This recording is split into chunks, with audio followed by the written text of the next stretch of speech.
so sorry. I'm late. No, that's okay.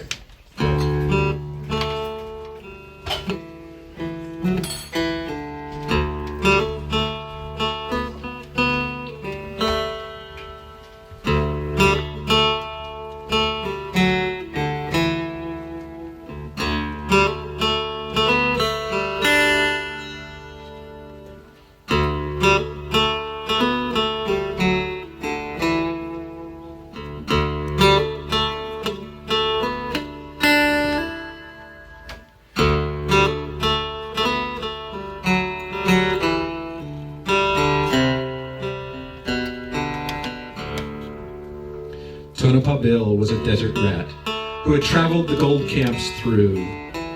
He was first to hear of the latest strike wherever the rumors flew.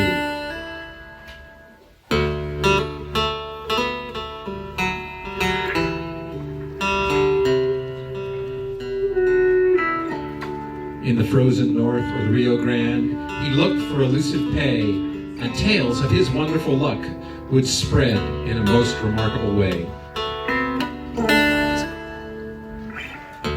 He talked in an optimistic vein, as fitted the mining game, and he carried his art to the other side when he staked his final claim.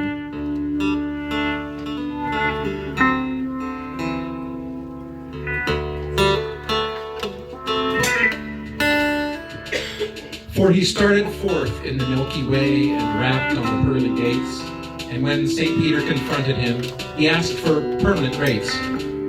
But the good saint shook his head and said, "No place in here for you. We want no more within our door of the lawless mining crew. They're blasting the golden streets at night to search for the hidden vein. With hammer and drill and double shift, they prospect a copper stain."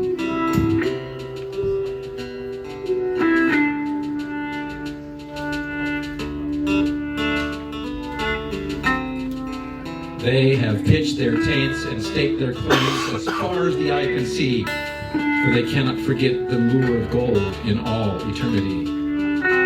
Now Tonopah Bill grinned a knowing grin and spoke in a forceful way. "Good saint," quoth he, "there's a trick or two on that gang I'd like to play. With a word or two, I'll send them hence, and peace once more will reign. They'll pass at night through the pearly gates and never return again." It sounded remarkably like a bluff, but the need of the saint was sore, and Bill had a confident way with him, as I have remarked before.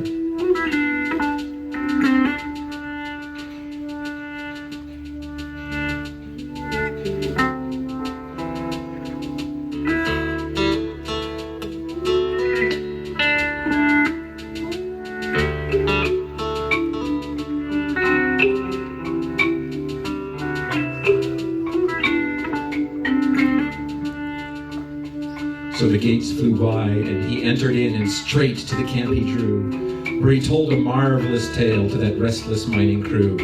No thought they gave that the tale was wild, no time did they take to prove, but straight as the news flashed round the camp, was on the move.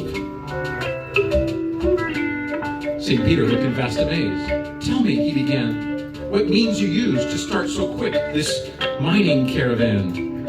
"I told them news of a strike," said Bill, "that was made below. $1 million it ran to the ton, and plenty there to show. Free milling rock in a fissure vein, well worth a heavy bet. And I said, if they hurried up a bit, some ground was open yet."